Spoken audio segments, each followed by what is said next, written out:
Hello, this is Mari Lane from the Buying Space channel.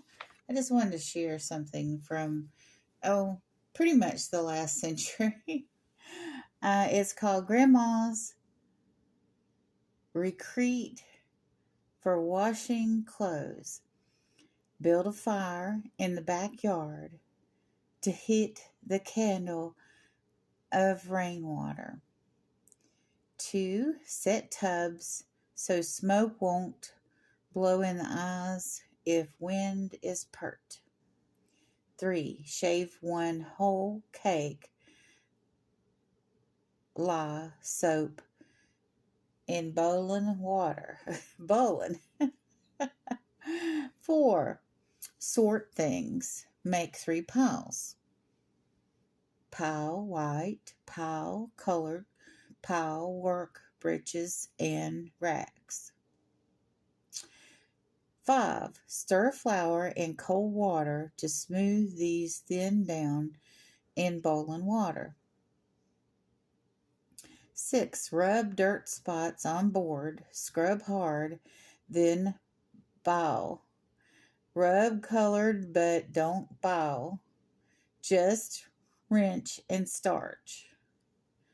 7. Take white things out of the kettle with broomstick handle, then wrench, blue, and starch.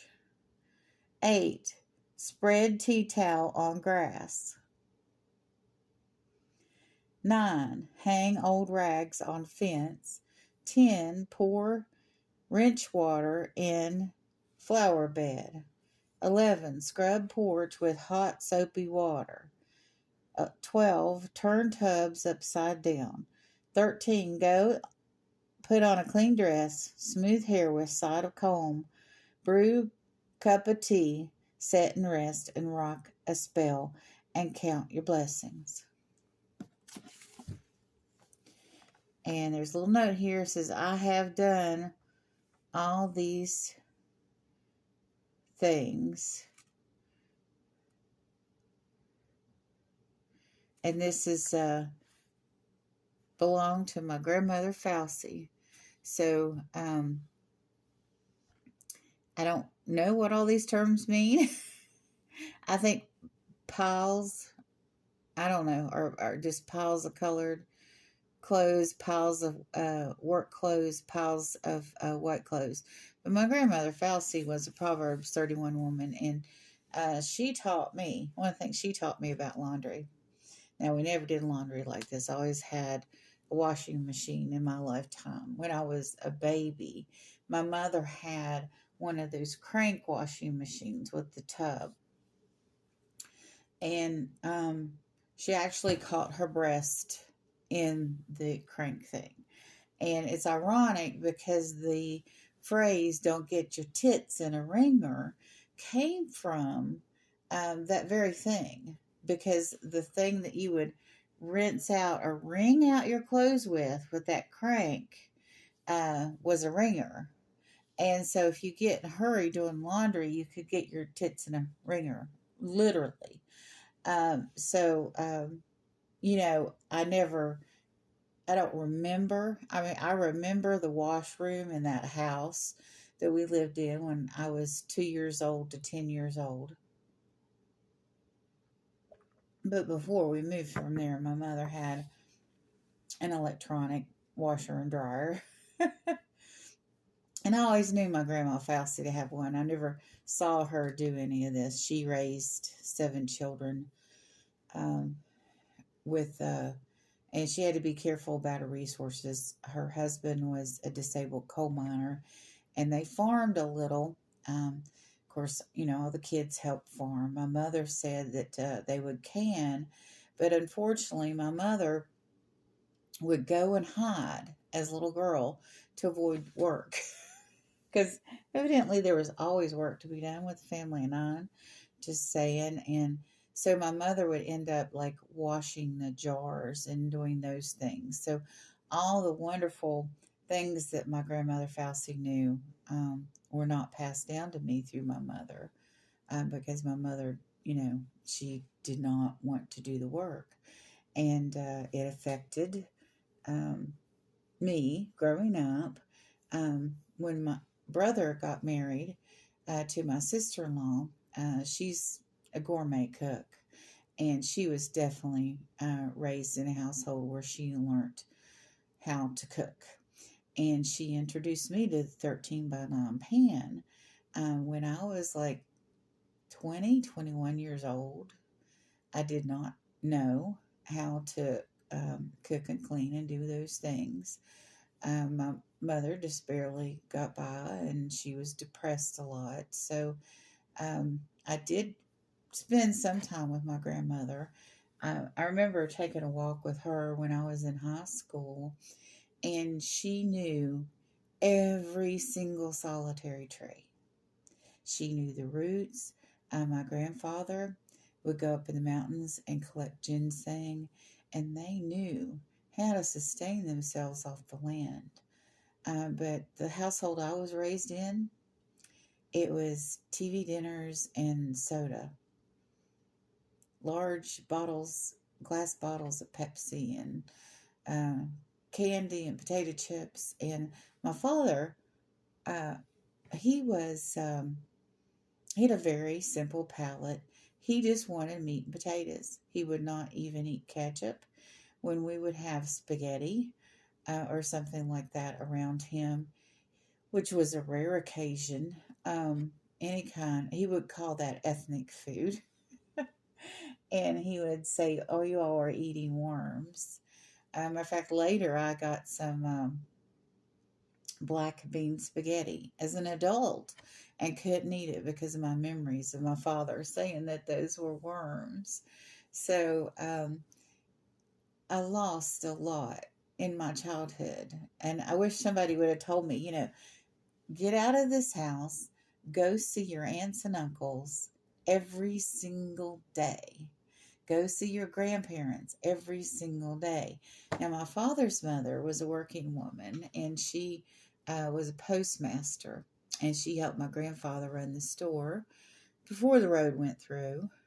And they had they raised tobacco and other crops, but it was she was just always busy at work. I did learn some from her watching her in the grocery store when I was little. But they would let me go up and pick out candy and potato chips and have a soda. They were grandparents and they wanted to spoil their grandchildren, and they did. But my mother's family had more of that earthy knowledge about how to wash. Now, I know my Uncle Junior, when he was little, he picked up a bar of lye soap and commenced to eat it, and he burned the inside of his mouth.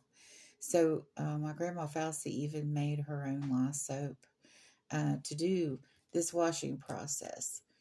So these things are probably considered ancient.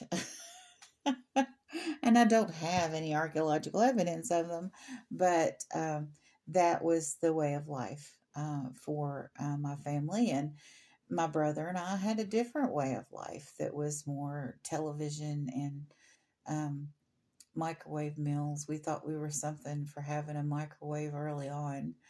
And but my father just loved fried chicken and mashed potatoes. That's what he loved, and he would eat it 7 days a week. And that's, how I was raised. I didn't know hardly anything even about spices as a child. Now, when we were really young, we would get together in my grandma Hazel's house, the one that was a postmaster, and we would have these big family dinners. And my Aunt Hattie, who I was named after, her name's Myra Hattie Bias, or was, and she would make everybody a chocolate cake on their birthday. In my uh, grandfather Hazel, a grandfather owner, and Grandma Hazel's family, because her and her husband didn't have any children.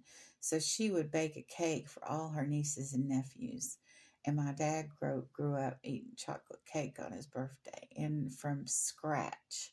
So we would get good food on, those Sundays. We met at the um, owner and Hazel's house. And, but I never saw the process of those things being cooked or prepared. I do remember my grandmother Hazel used to take buttermilk and put homemade cornbread in it every morning.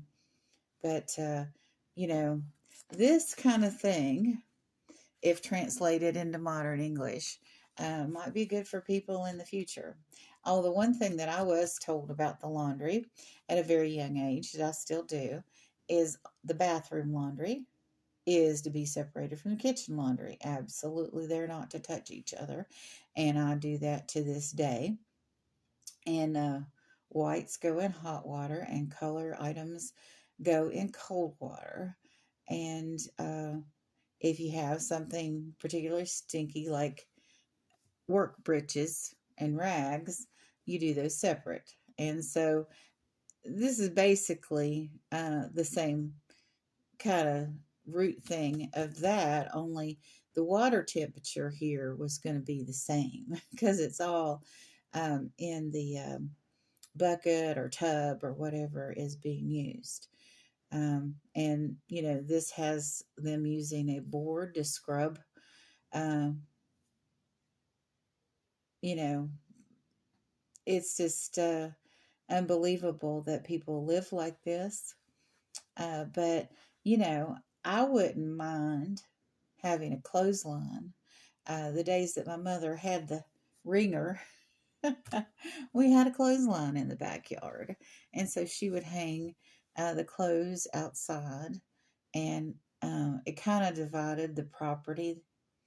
And we had a nice, huge yard and along the river. But it wasn't like, you went out the back door and there was the river. You went out the back door and it was probably like 60, 70 feet. And then there was a drop, and then there was like a beach on the river, and it was the Coal River. And I would go down there and catch crawdads and play along the water. And but I never swam much. I don't remember swimming in it when I was out alone, wandering around by myself, which children are not allowed to do now because there's so many evil people out there now. So I had a unique childhood in that. So I was able to be a little adventurer. But I wanted to share this. We took it off the refrigerator yesterday, and you just don't know what even your grandparents went through. Uh, Maybe Grandma Faustie's mother, Emmeline, was down in the creek washing clothes. I don't know if she had a wash tub or not. She probably did.